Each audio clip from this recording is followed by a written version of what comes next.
Welcome, and even I'm not a PI in strategy, I'm slightly associated to it because I work since longer time in Bolivia, so just north of your Argentinian field areas. And what I present today might be also interesting for you because it basically combines a little bit tectonics and surface processes, and basically what's about it. We have a look on what controls millennial scale denudation rates across the central Andes, so just north of Argentina.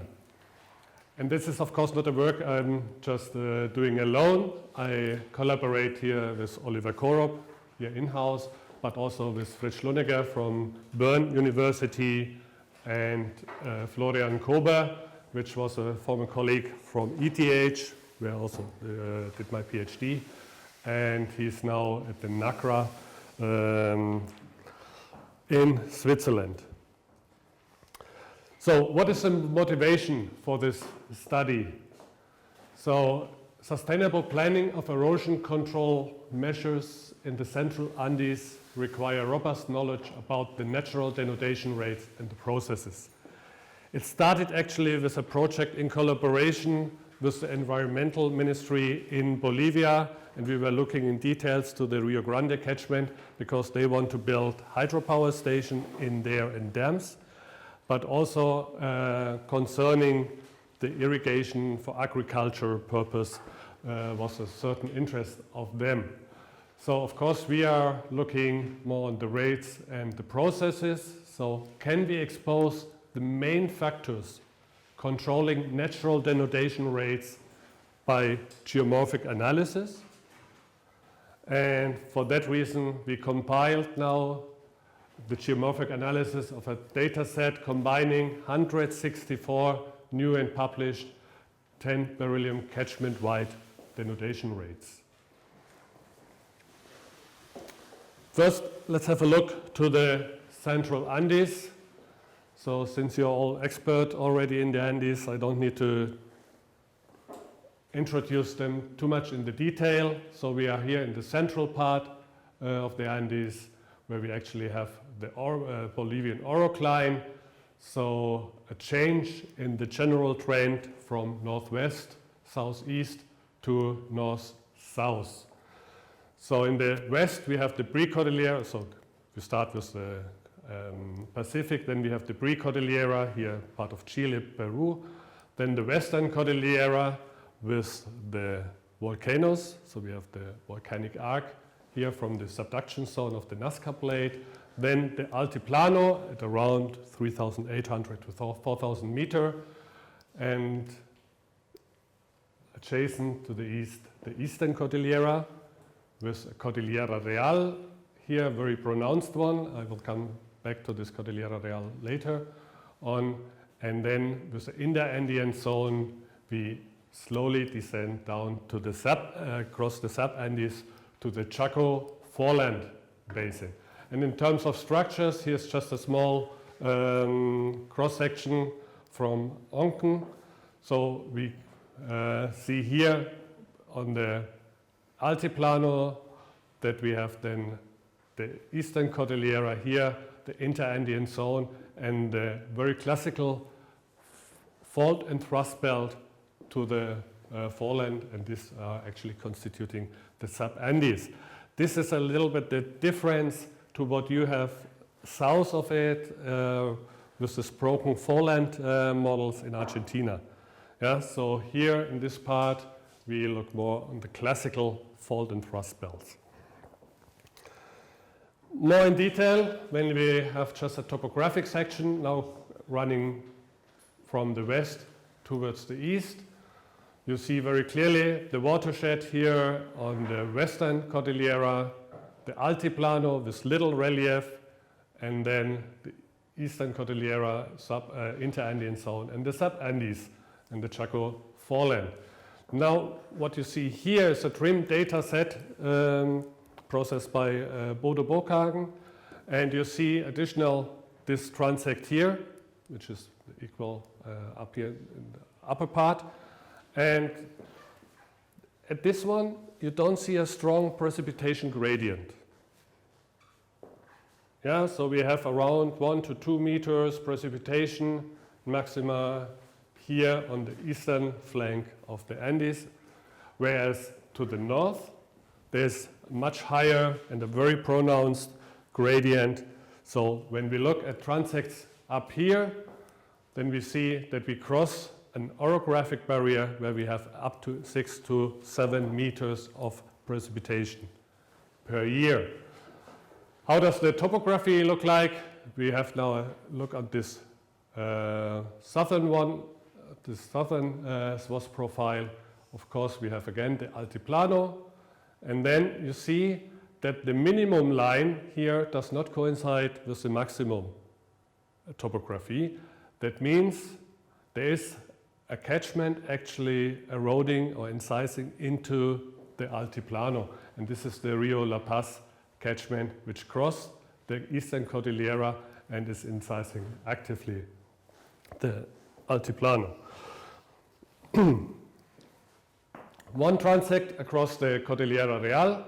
Here we see that the minimum elevation coincides again with the maximum. So here the Cordillera really constitutes a watershed. Yeah, so this is slightly the difference. And it's this part where we have this very strong orographic barrier and this high precipitation values. Now we compiled different data sets across the whole area here. So here's a small geological or tectonic map. So we have the trench, we have then the western escarpment here, the Altiplano, and then we come into the eastern Cordillera and the sub-Andean zone. They did not show the inter-Andean zone here, which is just between. So a set of different data sets here, colored. So the Safran et al. 2005, her samples are coming mainly from this northwestern part. Then Wittmann, which had more to the south, transects and sampled also in the Chaco Plain. Then Koba et al. 2009, here to the western escarpment. Insel, also down here to the south. And then Hippe, just on the Altiplano. Koba, Zeilinger here in the Rio Grande area. And a few more here in the Rio La Paz area. So when we talk about catchment-wide denudation rate, what does it actually mean? It's basically that we relate concentration and erosion rate inversely to, so concentration and erosion rate are inversely related. And we look at a catchment and we sample just sand here and then measure the concentration of 10 beryllium in quartz and infer from this basically an erosion rate for this whole catchment. So when you have erosion, the particles are coming closer to the surface, are more exposed to the cosmic rays. And if they stay long here, they accumulate long,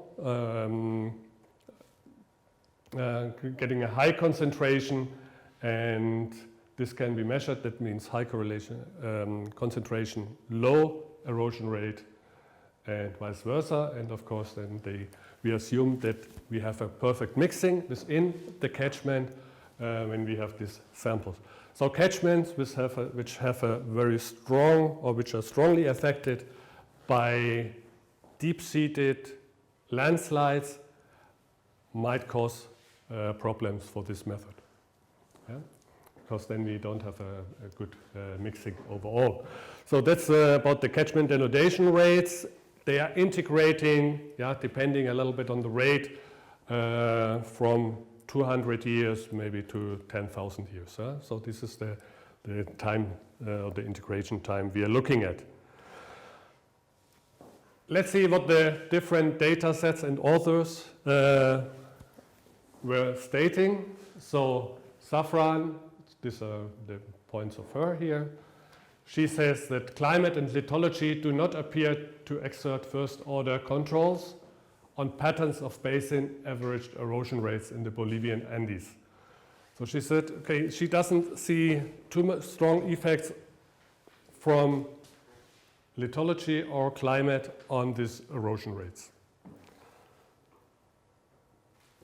Hella Wittmann, yeah, she was more here on this quite huge, looking at quite huge catchments. She says that suggests that cosmogenic lookalike-derived denudation rates capture the long-term erosional characteristics of the mountain belt, and any sample collected along a river transversing a floodplain will yield the denudation rate on the source area. So she proposes that even the samples here in the floodplain record what is going on here in the mountainous source area of it. Whereas Florian Kober, here now on smaller catchments on the western side, he says a headwater signal is transported downstream but modulated by a complex admixture of sediment that has been stored and buried at proximal hill slopes. So he says that along the way on the river there are much more material coming in and which then change the signal here at the outlet. But here we are not having, or we're not looking at a floodplain, and we have much higher hill slopes in this part. So for that reason it might be slightly different. And when we have a closer look to this area, so north would be here, then we see that we have the volcanic arc here, then the incision of this Luta Valley where Florian Kober took the samples from, and then here to the west we have the outlet to the Pacific. And we have here a growing anticline in the central part. This is the Azapa anticline, and the river is actively incising this. So there is some kind of feedback mechanism maybe behind. Nadia Insel, she has here mainly samples south of the orocline, suggested large spatial variability in cosmogenic denudation rate may be due to the local variation in tectonics, while large temporal variability in denudation may be due to the temporal variations in climate. So she starts to see dependencies in the erosion rates on the long term by climate and in local spots by tectonics.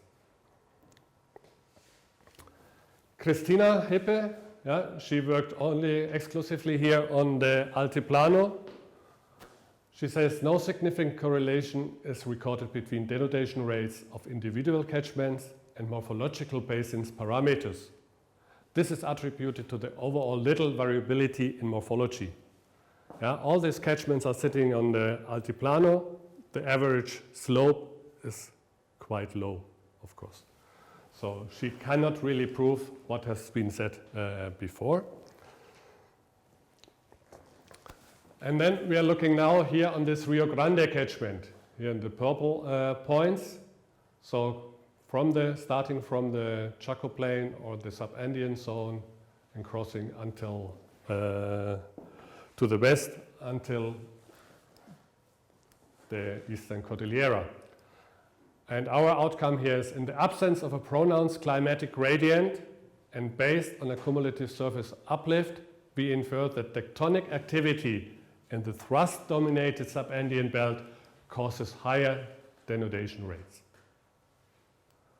So we see a clear tectonic signal. And now we are having a closer look to this Rio Grande catchment. Here at Apopo is the outlet to the Chaco Plain.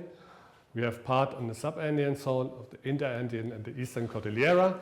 And when we have again a look on the precipitation map, then you see we are located here. There is no strong orographic effect. Yeah? Not as in the Cordillera Real here, north of the orocline, where we have a clear gradient, but here in the Rio Grande, there is nearly no strong gradient visible for precipitation. Having a closer look from the west to the east across this Rio Grande catchment that we have seen just before. Maybe I start with the swath profile here as the Altiplano, the Eastern Cordillera, Interandean zone, Subandean zone, and the Chaco Plain. When we have a look on this precipitation values, this is here under B, a swath, so then you see that the mean is around 0.5 meter to 1 meter precipitation, so no significant orographic barrier within this catchment.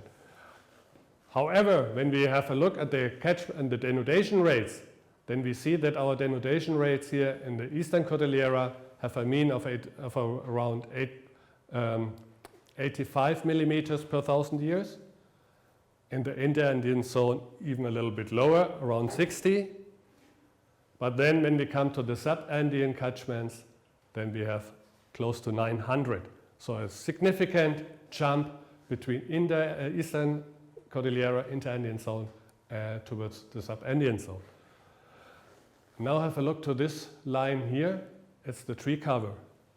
Of course, in the high mountains, we have little vegetation cover. Tree cover is now the proxy for general vegetation here, around 10 to maybe 20%. In the Interandean zone, it's slowly increasing, but then in the Subandean zone, we have very well vegetated catchments. So imagine you would remove the tree cover, then the erosion rates here would be probably much higher than actually what we observe. So they would be even higher, I must say. Again here, the Rio Grande catchment, now with a satellite image behind. We don't look at too much at the details. Just to these red arrows that we see here. These are GPS measurements published by Brooks et al. And they show that the whole Eastern Cordillera and Interandean zone are moving 10 millimeters per year towards stable Brazilian shield. Here in the Chaco Plain, you see the arrows are much shorter. It's only 2 millimeters. So we actually have a compression, or let's say horizontal shortening, not compression, horizontal shortening here in the Subandean zone of around 8 millimeters per year. And of course in the frontal parts, very nice fault plane solutions which show nicely the thrusting on it. And this is another diagram just showing actually that within the Subandean zone we have the change of this shortening values. Still here west and to the right east, we can invert even the seismic moments, and we would get would come up as a result with a cumulative uplift of around 6 to 7 millimeters. So it seems that the shortening in the Subandean zone results in a more or less equal uplift with a few millimeters, 6 to 7 millimeters. That's at least what the inversion of the seismic shows us. So, and then it's not too surprising that when we move something up, that the erosion rates might be higher there.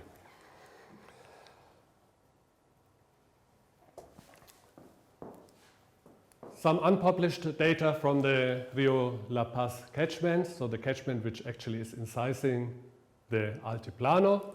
The effects of feedback mechanism between erosion and lithospheric deformation are substantial in the scale of individual structures, where flexural feedback mechanism between erosion and rock uplift influences the morphometry of the catchments and channel morphologies. So these were the studies. Just pointing out for the last one, we had here north to the right. You see a digital elevation model. The Cordillera Real would be here. The Rio La Paz cuts into it and has this very nice catchment formed on the Altiplano. We have geological evidence that 2.8 million years ago, the whole catchment did not yet exist. So we easily can calculate a volume. Yeah, because it's the altiplano, it's not so difficult to infer an old paleosurface. And when we calculate with this volume the crustal rebound, then we come up with 250 to 400 meters of crustal rebound in the center of this catchment, so where the most erosion actually happened. And when you look at it, this would be the uplift isolines, and this is the catchment here on the altiplano side. And KSN values, so channel steepness indices, and you see that the higher values are in the center of crustal rebound. And when we have a look even to the single catchments with the catchment-wide denudation rates, then it seems that also here we have the higher values more or less in the center. This is an outlier. Here we have two deep-seated landslides. For that reason, this one is really high.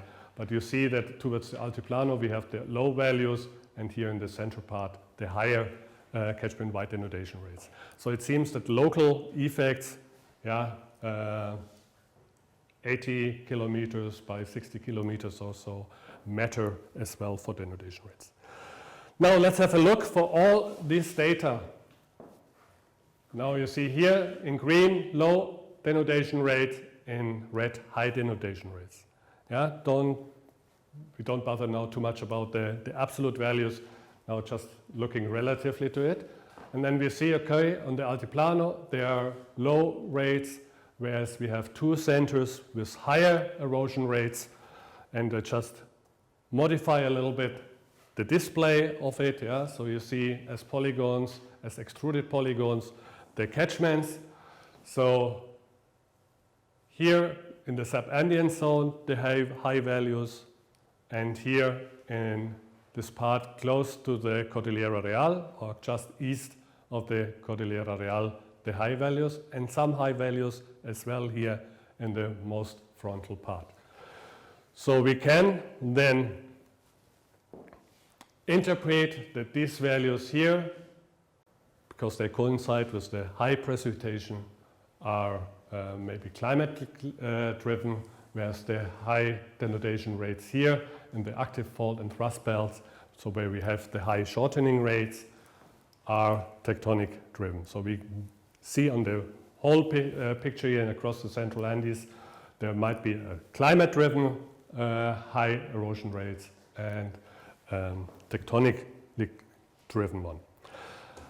We then looked on the different geomorphic parameters for all these catchments, and we have some predictors like catchment elevation, topographic relief, hill slope inclination, specific stream power, channel steepness indices, drainage density, and a few more like tree cover, but also rock strength, so looking at the different hardness or erodibility of the rocks. So can imagine that when you have one catchment outlet, then you have a whole catchment, and we did all this analysis on these different catchments. This is just a graphical interpretation basically of what I said before. So what do we have as a data input for principal component analysis then?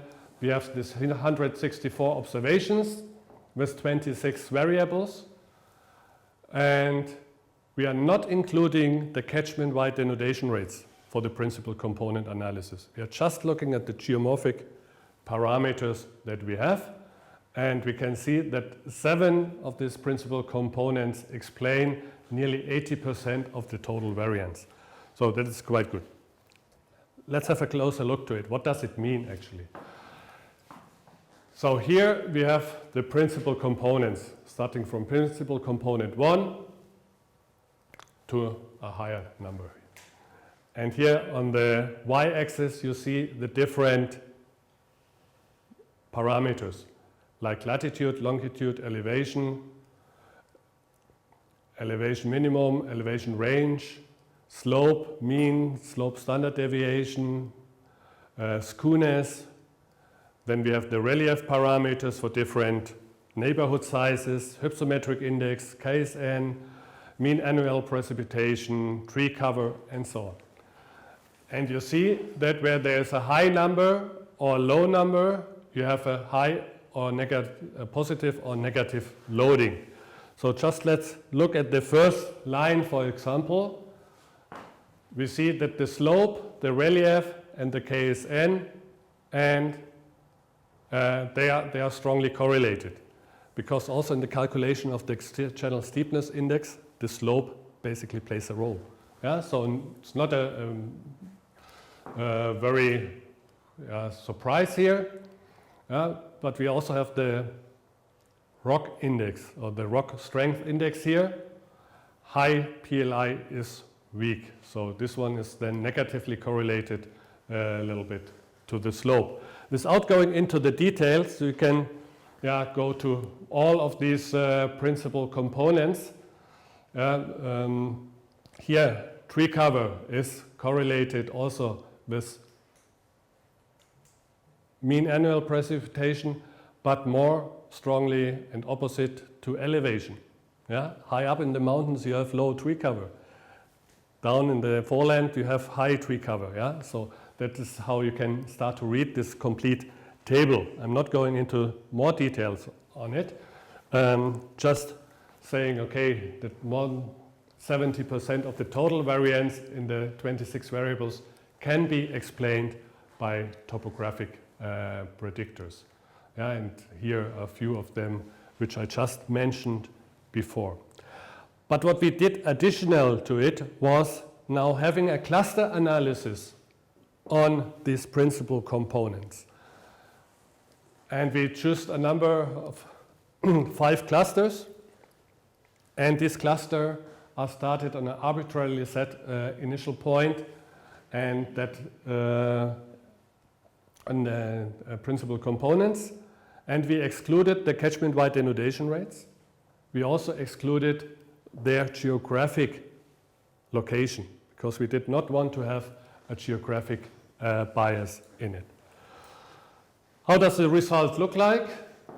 So now here in colored is the clusters. So here we have a red cluster, a blue cluster, a yellow cluster, and a brown one, and a green.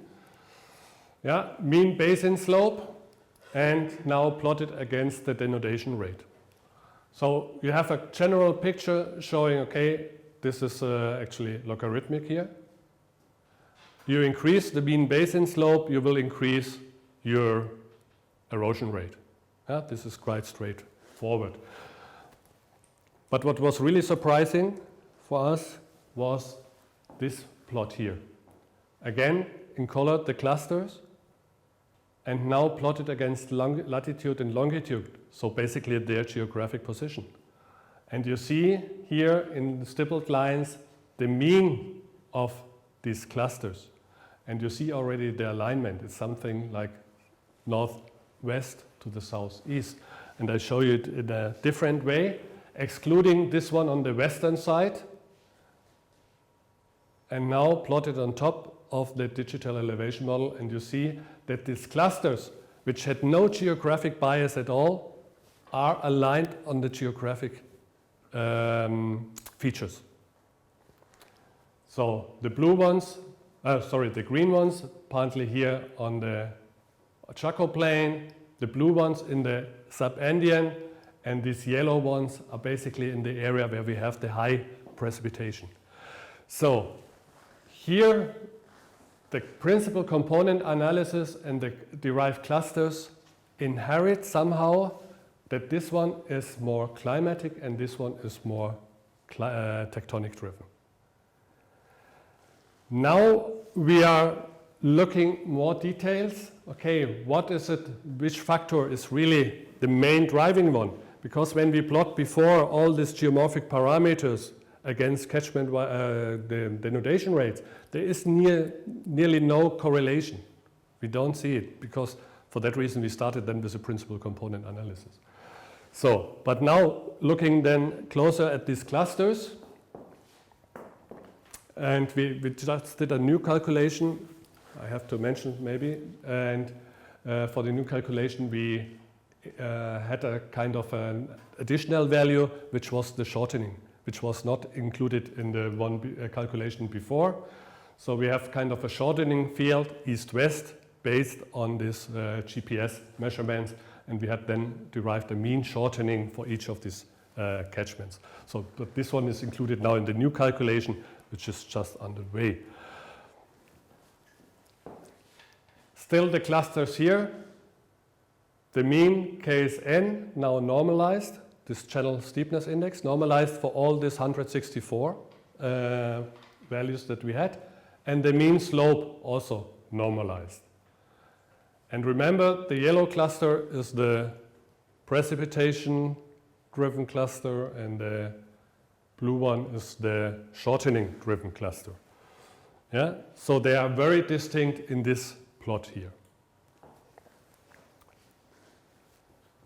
We also can plot the denudation rate, also here normalized against the KSN, and also here we see that the blue one have even higher denudation rates. That's what we see in the when we plot the overall values here. But we see that also along the mean KSN seems to be very distinctive between these two clusters. And we have a third plot here, denudation rate normalized against the mean slope normalized. And now this plot is not logarithmic like the one before. And then you see that there is also here a clear evidence that the yellow cloud is more on the higher mean slopes, whereas the blue cluster is more on the middle to lower ones. Yeah? So we can easily draw this kind of covering polygons on it. So there seems to be in the geomorphic parameters something that allows us to distinguish between these clusters. The next step would be really to get into the physical processes. None of these areas is really too strongly landslide prone. We had work or one bachelor thesis on it. She was mapping on the satellite images the landslide, and she came up with a total amount of less than 1% of the area which is affected by landslides there. So it's quite little. We started to plot these clusters again against different parameters. So we had this blue cluster is the one from the sub-Andean, and the yellow one is the one on the Cordillera Real. And the circle size reflects the catchment-wide denudation rates. Big circle size means high erosion, small one, low erosion rates. And we have the mean slope here, and here on the x-axis the Probst lithological index. This is the erodibility. Harder is a lower value, softer is a higher value. And this is a very nice diagram because it shows that, for example, here when you have harder rocks, you need higher slope to have high erosion rates, whereas when you have softer rocks, you need a little bit lower slopes to have equal or even higher erosion rates.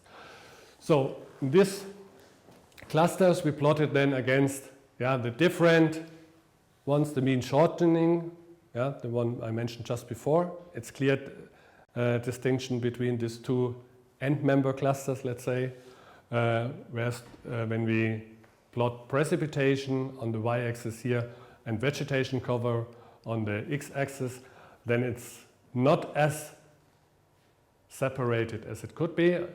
We see still that the high vegetation, of course, is in the sub-Andean zone. To conclude with this, you can say that the multivariate statistics such as principal component analysis successfully identifies key predictors of denudations in the studied catchments, that cluster analysis exposes a regional pattern following the geological trends, and that tectonic shortening has to be considered as a further key control. What is the planned and ongoing work? hopefully next year we can start with sampling smaller catchments closer to the deformation front to have even on the northern or north of the orocline more catchment-wide denudation rates close to the front. And we are looking at structural transects, identifying more the deformation style, especially in the subandean zone. And this is already a master thesis which is just finished. And he came up with a nice model around 50 or 60 kilometers by 80 kilometers, done with a specific software. And that's his outcome or his model. You see basically the classical fold and thrust belt, but in detail, not as symmetric as expected, but with a lot of horse structures on the below or sitting underneath the synclines and the anticlines here. So to sum up, across the Andes from the west to the east, we have a tectonic signal, sometimes very local, like the crustal rebound in the Rio La Paz catchment, but also on the tectonic front, across the subandean zone, which is probably running across along the whole strike. But we also see a climatic signal, especially there where you have a strong orographic barrier. And with this, I would like to come to the end and hope that I could show you some interesting results about a still ongoing project. So this cluster analysis not yet, or the clusters that we have seen are not yet published. Thank you for your attention.